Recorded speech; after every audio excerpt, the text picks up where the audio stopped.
Well, let's all give him a standing ovation, shall we, for this genius idea. Let's begin.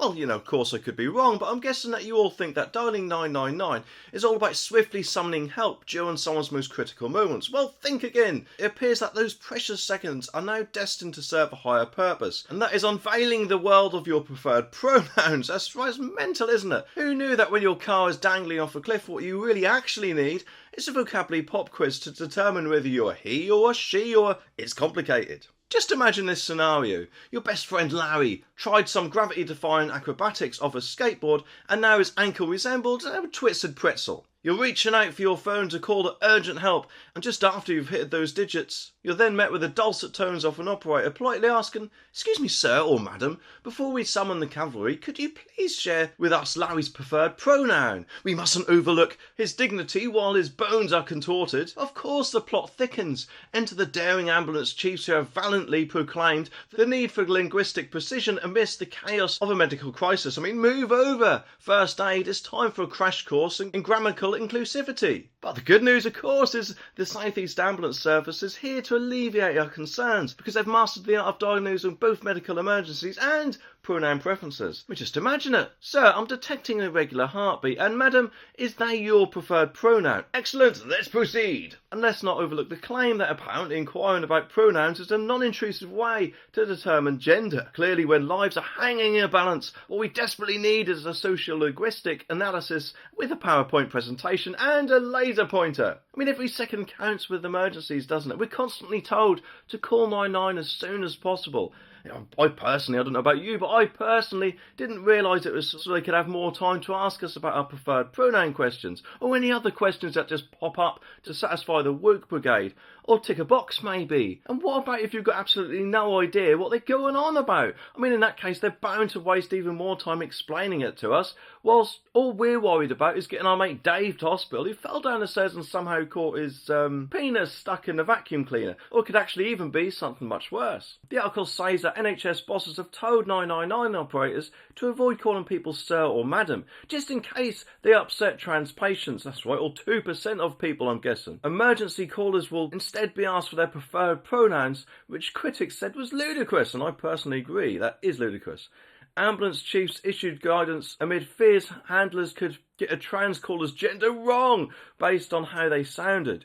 South Coast Ambulance Service, including Burks and Bucks, told staff, irrespective of the tone of a person's voice, we should not assume gender or reference a patient by an assumed gender, sir or madam, for example. South East Coast Ambulance Service, which covers Kent, Surrey and Sussex, advised handlers inappropriate pronouns cause stress and may make an already difficult situation worse. Guidance from Newcastle-based North East Ambulance Service stated, asking someone's pronouns is a non-intrusive way to determine gender. But Lottie Moore of the Policy Exchange think tank said to expect anyone to be thinking about their preferred pronouns in a 999 health emergency is ludicrous.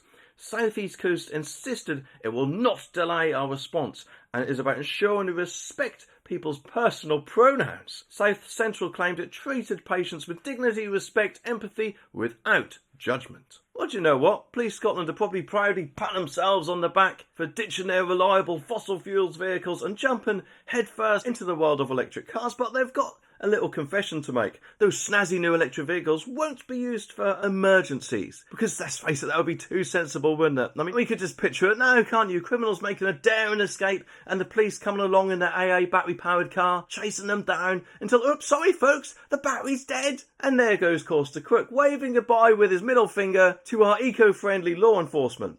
But don't worry, our taxpayers' hard-earned money isn't being wasted, of course.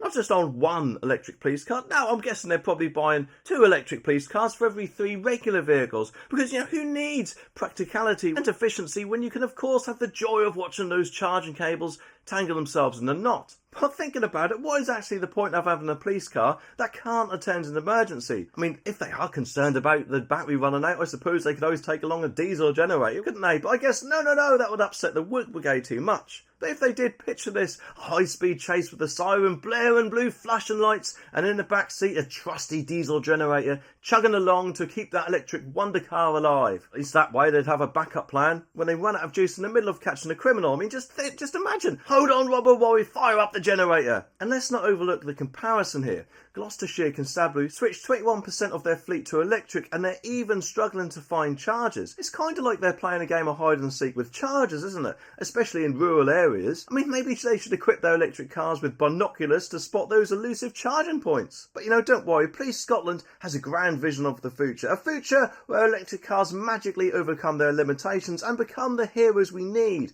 I mean, they're aiming to be fully ULEV by 2030, just in time for electric cars to start evolving into sentient beings capable of recharging themselves. So in that case, well done, Police Scotland, for your valiant attempt to appease the eco-mob. But just remember, while you're fumbling about with charging cables and possibly diesel generators as well, those criminals are probably having a good laugh, and they're certainly not worried about running out of puff. But anyway, the article says that Police Scotland is gearing up to become the first blue light service in the UK to switch its entire fleet, around 3,500 vehicles, from fossil fuels to ultra-low emission cars, but has admitted the vehicles are not being used for core emergency response duties. The omission comes amid question marks over the suitability of electric cars to the demands of frontline police work in terms of efficiency and practicality, with the prospect of electric police vehicles running out of battery mid-operation, compiled with, of course, ongoing concerns over too few charging points countrywide. South of the border though, Gloucestershire Constabulary has switched 21% of its vehicles to electric, but Chris Nelson, Conservative Police and Crime Commissioner, has said that officers driving vehicles experience difficulties finding chargers, especially in rural areas, and the cars were in danger of running out of puff. But around 26% of Police Scotland vehicles are ultra-low emissions, ULEV. The force is pressing ahead to be fully ULEV by 2030, in line with, of course, Scottish Government recommendations, phasing out the diesel and petrol motors over the next 5 years. Almost 40% of Police Scotland's green vehicles are unmarked, and electric police cars risk running out of charge when responding to emergencies because blue lights, sirens, police radios drain batteries, and given the length of time it takes to recharge vehicles, mean officers would have to divert time to picking up another vehicle. I mean, this could be practically problematic in many parts of Scotland, such as the Highlands and other rural areas where petrol cars have to cover large distances, often in adverse weather conditions, which also places an additional drain on electric batteries, with of course heaters, wipers and blowers in constant use.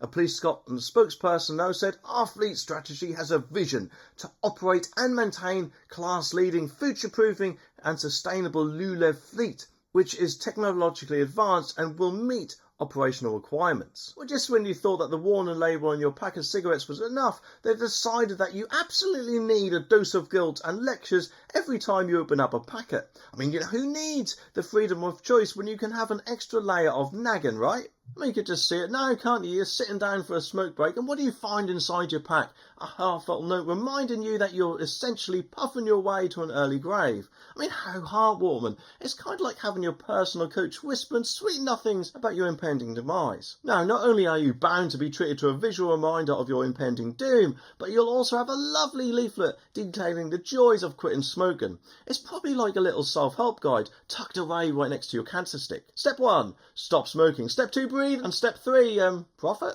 And of course, they've got the statistics to back it up. Apparently, those who have been subjected to this barrage of quit smoking stuff are apparently more likely to consider giving up, because nothing says motivation like having your cigarette package moonlight as your personal quitting coach. And they're hoping that these inserts will miraculously lead to 30,000 smokers dropping their habit and saving a whopping £1.6 billion in health costs. Clearly, they're under the impression that people are just waiting for a leaflet to show them the light. Wow, I never realised until I read this that smoking isn't too great for me. I mean, thank you, government. If people want to stop smoking their cigarettes, then that's their choice, isn't it? And they shouldn't be lectured about it every time they open up a packet of cigarettes, in my opinion. I mean, what's next to warning on Mars bars? Eat too many and you'll be fat. But anyway, the article says that messages encouraging smokers to quit could be added to the inside of cigarette packets under draft proposals being considered by the government. The inserts would set out a health and financial benefits of giving up the signpost advice and support available to those who stop. The Department of Health said, A consultation launched on Monday and running until October is seeking views on the proposals. Apparently every year 76,000 people in the UK die from smoking, which remains one of the leading preventable causes of illness and mortality, according to the NHS. Pack inserts are already being used in other countries, including Canada and Israel, with Australia announcing its intention to include them. The Department of Health said that the evaluation of the policy's impact in Canada found that those exposed to the inserts multiple times were significantly more likely to try to give up smoking. It hopes pack inserts could lead to an additional 30,000 smokers giving up their habit and save up to £1.6 billion in health costs. The consultation is part of the government's efforts towards its pledge to get smoking rates across the nation to less than 5% by 2030. And earlier this year, experts widely predicted that the target will be missed without further action and called on ministers to introduce robust measures such as a levy for tobacco firms. Deborah Amott, Chief Executive of Action on Smoking and Health, ASH, apparently that's called, said pack inserts would help deliver the ambition. Of course, strangely, while the government seems to be focused on this, they don't really seem to be doing too much about the kind of idiots in this video, and as I'm sure you'll all agree, that needs to change, especially when they come out with crap like this.